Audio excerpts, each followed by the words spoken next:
My name is Zoey, a 28-year-old elementary school teacher from a quiet Midwestern town. But beneath its calm surface lurked mysteries and secrets that would unravel everything I believed about my family. It all began on a chilly autumn evening when a phone call changed my life forever. My father, Thompson, had been rushed to the hospital. As I sped through the dark streets, my heart pounded with worry. Dad had always been my anchor, especially after Mom died when I was just 15. "Please, Dad, hang in there," I whispered, gripping the steering wheel tightly. When I arrived at the hospital, I found Linda, my stepmother of 3 years, pacing the waiting room. Her usually perfect hair was messy, and her mascara had run in dark streaks down her face. "Zoey, thank God you're here," she said, her voice trembling. "The doctors won't tell me anything." Just then, a doctor appeared, his expression serious. "Are you Thompson's family?" he asked. "Yes," I replied, my chest tightening. "I'm his daughter." "How is he?" The doctor's face softened slightly. "I'm sorry, but your father's condition is critical. We're doing everything we can, but you should prepare yourselves." The next few days passed in a blur of sterile hospital rooms, the sound of machines, and whispered prayers. I stayed by Dad's side, clutching his hand and recalling happier times. Linda was often on her phone, which I found odd, but I chalked it up to stress. On the fourth day, I had drifted off in a hospital chair when I felt a light squeeze on my hand. My eyes snapped open to find Dad staring at me, his gaze intense. "Zoey," he rasped, his voice barely audible. "Listen, the safe in my office. The combination. Your birthday. You have to." Suddenly, alarms blared. His eyes rolled back, and his body went rigid. I screamed for help as nurses and doctors rushed in, pushing me aside. Through my tears, I watched them try to save him. "Clear," the doctor shouted, applying the defibrillator paddles to Dad's chest. His body jerked, then fell still. "Time of death, 10:47 p.m., the doctor said solemnly. My world shattered. I collapsed to the floor, sobbing uncontrollably. Linda wrapped her arms around me, but her embrace felt cold, mechanical. As I struggled to process the loss, Dad's final words echoed in my mind. What was in the safe? Why was it so important that it was the last thing he told me? At the funeral, a strange tension lingered. As I stood by the graveside, I noticed Uncle Robert standing at the back of the crowd. Our eyes met, and a chill ran down my spine. There had always been friction between him and Dad, but the look he gave me was darker, a mix of anger and triumph. That night, unable to sleep, I made a decision. Tomorrow I would open the safe and uncover whatever Dad wanted me to find. I had no idea that this would set off a chain of events that would expose years of lies, betrayal, and a conspiracy stretching far beyond our small town. The morning after the funeral, I stood outside Dad's office door, my hand trembling.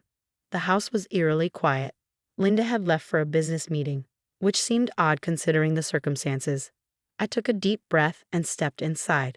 His presence lingered in the air, the familiar scent of his cologne and the disarray of papers on his desk.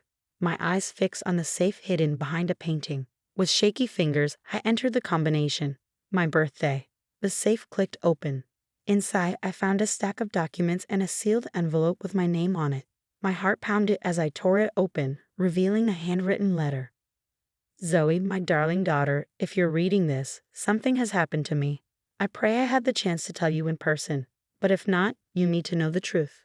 Your life is in danger. Linda and Robert are not who they claim to be."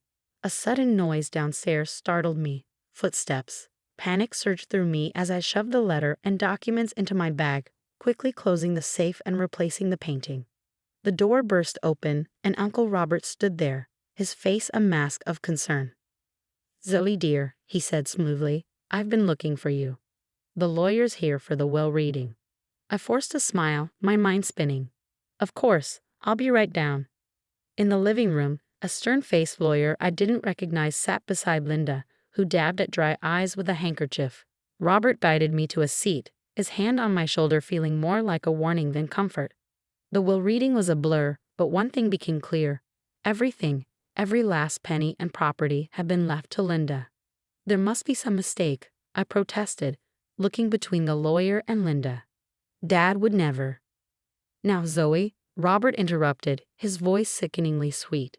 "Your father wanted to ensure Linda was taken care of. I'm sure you want that too, right?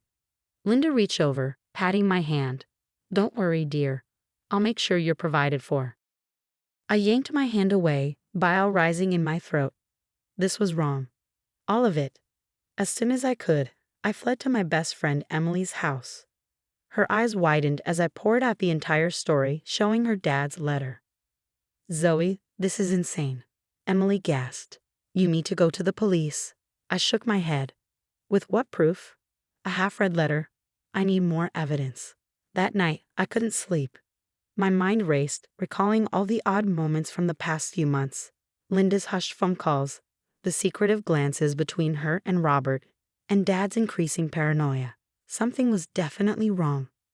The next morning, determined to get answers, I drove to Dad's office. As I approached, I spotted Michael, Dad's old friend and longtime lawyer, walking out, looking puzzled. Zoey, he called out, hurrying over. I'm so sorry about your father. I just heard. Michael, I interrupted. Did you know about the will? His brow furrowed. What will? Liam asked me to draw up a new one months ago, leaving everything to you. But we never finalized it. He was adamant about protecting you from something, but he wouldn't say what. My blood ran cold. That's not the will they read yesterday. Michael's eyes widened in shock. Zoey, what exactly is going on? Before I could answer, a black SUV screeched to a halt beside us. The tinted window rolled down, revealing Robert's cold smile. Zoey, Linda's been looking everywhere for you, he said smoothly. Why did you come with me? We have so much to discuss. I glanced at Michael, seeing my own fear mirrored in his eyes. In that moment, I knew one thing for sure. I couldn't trust anyone, not anymore. My heart pounded as I stared at Robert's menacing smile through the SUV window. In a split-second decision, I grabbed Michael's arm and bolted toward his car. Drive, I shouted as we scrambled inside. Michael didn't hesitate, peeling out of the parking lot as Robert's SUV roared to life behind us. What on earth is going on, Zoey? Michael demanded, his knuckles white on the steering wheel. I quickly filled him in on the fake will and Dad's cryptic warning. Michael's face paled. This is bigger than we thought. We need help. We picked up Emily and regrouped at Michael's office. As we pieced together the puzzle, a chilling picture emerged. Robert, drowning in gambling debts, had teamed up with Linda to steal Dad's fortune. But how far did the deception go? We need proof, Emily said, her investigative instincts kicking in. Security footage, handwriting samples, anything to show the will was forged. Michael nodded. I'll pull Liam's banking records. If there's been any unusual activity, we'll find it. As they worked, I remembered Jessica, Dad's longtime assistant. If anyone knew Dad's recent movements, it would be her.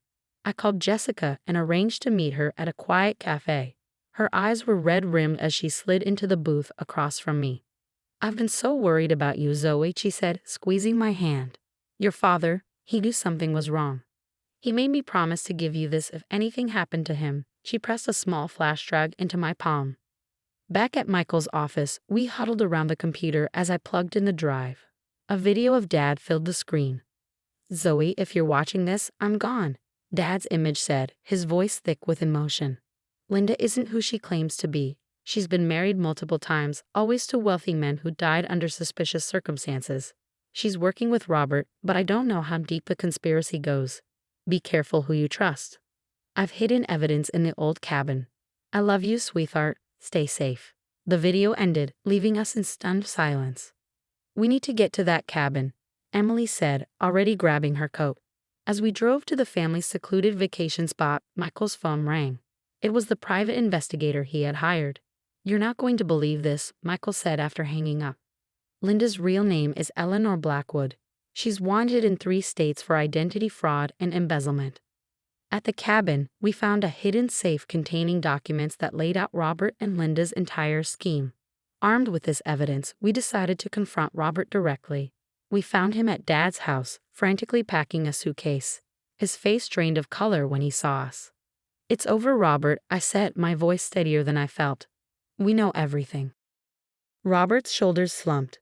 I never wanted to hurt Liam, he said, his voice breaking. But the debts. Linda said she could fix everything. I didn't know she was planning to. He couldn't finish the sentence, but the implication was clear. Dad's death might not have been natural after all. Suddenly, tires screech outside. Through the window, we saw Linda speeding away in Robert's SUV. As sirens wailed in the distance, I realized this wasn't over. Linda was still out there, and she had nothing left to lose. The truth about Dad's death was still shrouded in mystery, and I was determined to uncover it, no matter the cost. With Robert's confession and the mountain of evidence we gathered, justice for Dad was within reach. But as the police car lights flashed across the darkening sky, I couldn't shake the feeling that the most dangerous part of this ordeal was yet to come. The next few weeks were a whirlwind of legal proceedings and police interviews. I stood firm, presenting the evidence we gathered to the authorities. The forged will was quickly invalidated, and Robert faced the consequences of his actions. As I watched Robert being led away in handcuffs, I felt a strange mix of sadness and relief. He had betrayed our family in unimaginable ways, yet in the end, his confession was crucial in bringing down the entire scheme. The search for Linda intensified, her face plastered across news channels and billboards. It seemed like she had vanished into thin air, but I knew it was only a matter of time before justice caught up with her. 3 months after Dad's death, I finally got the call I'd been waiting for. Linda had been arrested, caught trying to cross the Canadian border with a trunk full of cash and fake passports. The officer on the phone assured me that with all the evidence stacked against her, she'd be facing a long time behind bars. With the legal battles finally over, I inherited Dad's business and our family home. Standing in his office, surrounded by memories, I made a decision. I would use part of my inheritance to start a scholarship fund in Dad's name, helping underprivileged kids in our community pursue their dreams. It felt like the right way to honor his legacy, to continue the work he had been so passionate about. As the months passed, I found a new rhythm to my life. I threw myself into teaching, finding solace in my students' bright, eager faces. They reminded me daily of the good in the world and of the difference I could make. In the evenings, I pored over the books of Dad's business, determined to keep his legacy alive and make it something he would be proud of. 1 year to the day after Dad's passing, I stood at his grave, a bouquet of his favorite flowers in my hands. The pain of losing him was still there, but it had softened, mingling now with a sense of gratitude for the time we had, for the lessons he taught me, for the strength he left behind. I whispered a promise to him that I would continue to fight for what was right, just as he had. The story of Zoey Thompson's fight for justice had come to an end, but as I stood there, I wondered, if you were in my shoes, would you have forgiven Robert? Despite his betrayal, his eventual cooperation had been key in unraveling the conspiracy. Or do you believe his actions were unforgivable, regardless of his later remorse? What would you do? Share your thoughts below.